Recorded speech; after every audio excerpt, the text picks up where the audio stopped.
En réalité, quand vous avez un business plan, comme on dit, il faut le formaliser.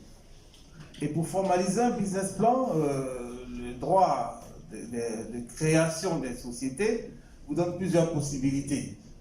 Vous pouvez avoir la solution d'être entrepreneur vous-même. Donc l'entreprise, c'est vous, c'est votre nom. Vous avez la possibilité alors de créer une personne morale sous forme de société.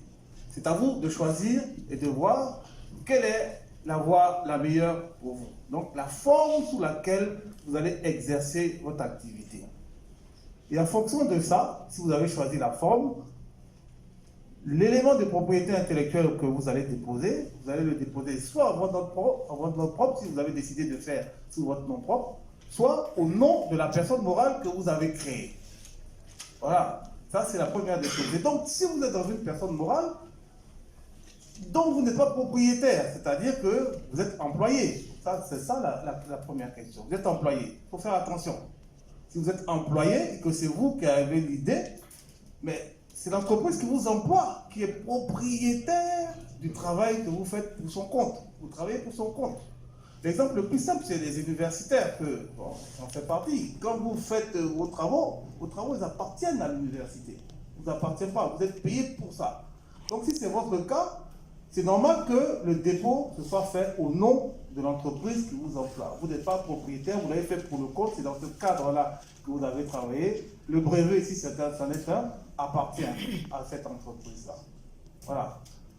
Alors, la différence, oui, la marque et le brevet, c'est pas du tout la même chose. Le brevet, c'est une invention qui sort de votre esprit, qui vous permet en général de transformer quelque chose en quelque chose d'autre. Je globalise, hein?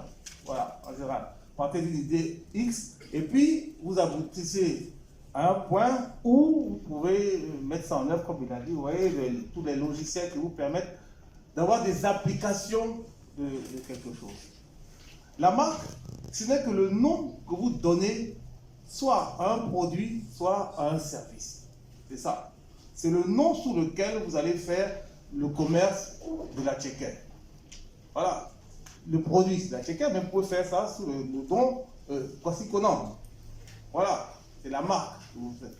C'est ça votre marque, c'est le nom du produit. Maintenant, vous pouvez faire aussi une activité, je ne sais pas moi, sans faire de publicité, Festival des grillades d'Abidjan. Voilà.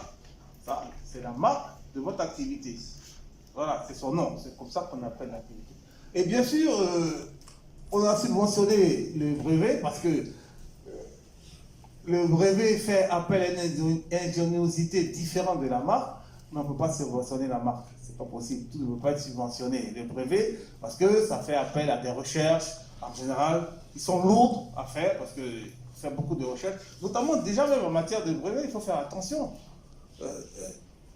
Nous offrons aux gens qui font les brevets un service qui est le centre d'accès à la technologie et à l'information. Vous avez là, dans ce centre-là, qui est relié à l'OMPI, l'Organisation mondiale de la propriété, tous les brevets du monde, avec tous les descriptifs. Vous avez accès à ça. Bien sûr, il y a un droit d'accès, bien sûr, c'est pas gratuit. Il faut venir à l'OMPI, c'est pas nous, hein. C'est l'OMPI qui le fait, donc l'argent ne va pas dans notre poche. Donc, voilà, c'est pas gratuit. Voilà. Il faut un droit d'accès. Si vous allez à l'international, vous allez vous inscrire, vous allez payer le même droit. Vous avez accès à tous les descriptifs possibles. Voilà. Parce qu'un brevet, vous avez le droit de lire. C'est un livre, il ne faut pas d'abord oublier. C'est un livre. Comme tout livre, vous avez le droit de le lire. Mais ce dont vous n'avez pas le droit, c'est de le copier. Et de le faire sans l'autorisation du propriétaire du livre. Là, vous n'avez pas le droit de le faire. Donc, vous avez accès à toutes ces informations-là. Par contre, la marque, elle est liée directement au commerce. Le brevet, oui, ne donne pas droit directement à quelque chose. Le brevet, ensuite, il faut le développer. Il faut le mettre en œuvre. Il faut l'exploiter. Donc, vous avez besoin de quelqu'un, d'un industriel qui va faire des investissements. Il faudra peut-être construire des usines pour fabriquer le beurre de cacao que vous avez inventé, etc., etc. Il y a un investissement physique après à faire. Mais la marque, non, pas forcément. Vous faites votre marque comme je dis, de service, c'est tout. Voilà, vous organisez vos festivals, vos rencontres, vos séminaires, etc. sous le nom de la marque. L'investissement est moins lourd.